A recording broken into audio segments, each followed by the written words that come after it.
تقریبا اکثر ما آدم‌ها توی زندگی به یک مرحله میرسیم که میخوایم به آدم بهتری تبدیل بشیم.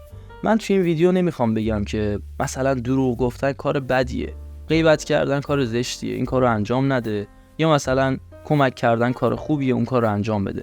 من نمیخوام بهت بگم این کارو بکن اون کارو نکن. من فقط میخوام توی این ویدیو یک سری راهنمایی ها انجام بدم که تو در قالب هر زمینه‌ای که هستی این راهنمایی ها رو در نظر داشته باشی و بتونی با کمک اینها شخصیت خودت رو بهتر کنی. پس با من همراه باش.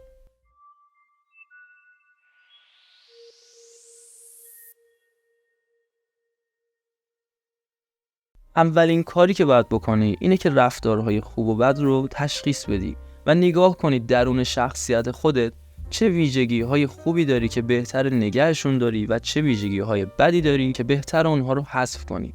یه تمرین ساده برای اینکه متوجه بشی منظورم از رفتارهای نادرست و درست چی هست اینه که یه نفر رو تجسم کنی و فکر کنی اگه چه رفتاری داشته باشه من یه لحظه هم این آدمو نمیتونم تحمل کنم. مثلا طرف یه حرفایی میزنه اما دقیقاً ضد اونها عمل میکنه. مثلا طرف صداقت نداره، دائم دروغ میگه. موقعی که تو صحبت میکنی وسط حرفات میپره و بی‌احترامی میکنه. طرف انسان خوبی نیست، هیچ قانونی رو رعایت نمیکنه، همیشه انتقاد میکنه، همه رو مسخره میکنه و غیره. پس تمرین اول یه تمرین فوق‌العاده ساده است و یه تمرین ذهنیه.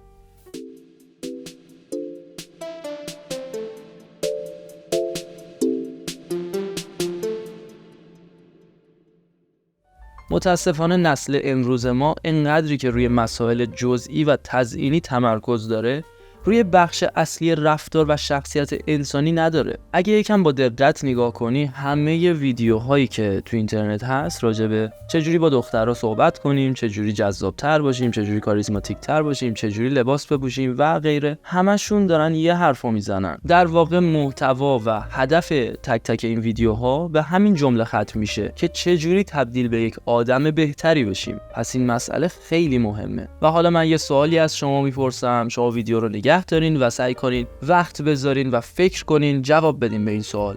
بعدش هم با ادامه ویدیو در خدمت شما هستیم. چه رفتارهایی برای اینکه شما رو به یک آدم بهتری تبدیل کنه مهمتره؟ امیدوارم واقعا فکر کنین به این سوال، ویدیو رو نگه دارین و با جوابهایی که در ادامه خواهیم داد مقایسه کنین. مورد اول، شما باید دقیقاً مثل حرفتون عمل کنین.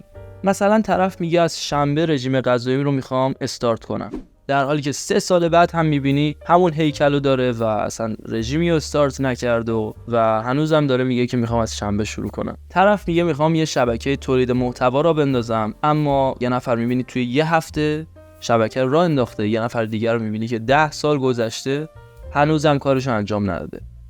من معتقدم هیچ آدمی خفن‌تر از اون آدم نیستش که عملهاش از حرفاش بیشتره. پس به نظر من دقیقاً همون کاری رو انجام بده که ادعا کردی میخوای انجامش بدی. اگه فکر میکنی واقعاً نمیتونی یه کاری انجام بدی، از اول واقعاً بهتره که ادعا نکنی.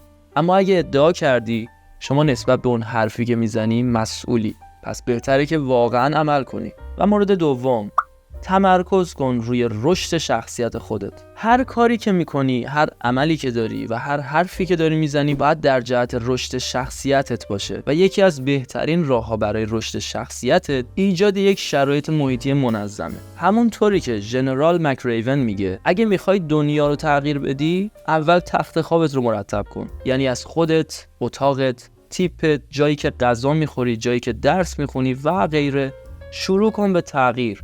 به جزئیات کوچیک تمرکز کن، حتی جزئیاتی که شاید خیلی ها بهش توجه نکنن.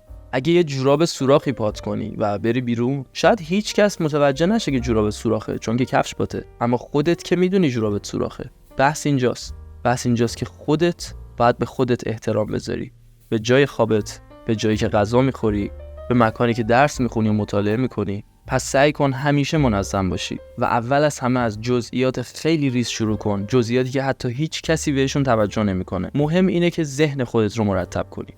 و مورد سوم، روی هدفت متمرکز باش. منظورم چیه؟ منظورم اینه که محوریت کارهات بر اساس اهدافت تنظیم بشن. هر روز صبح هدفهایی که میخوای بهشون برسی برای رسیدن به یک ورژن بهتری از خودت رو تنظیم کن و هر شب قبل خواب ارزش یابی کن و ببین تا امروز چه مسائل جدیدی رو یاد گرفتی. امیدوارم که این ویدیو به دردت خورده باشه و اگه سوالی داری میتونی واسم کامنت کنی. اگر هم واقعا دوست داشتی ممنون میشم که ویدیوی ما رو لایک کنی. حتما یه سری هم به داخل چنل بزن، شاید تو یکی از همین ویدیوهای ما جواب یه سری از سوالاتتون وجود داشته باشه.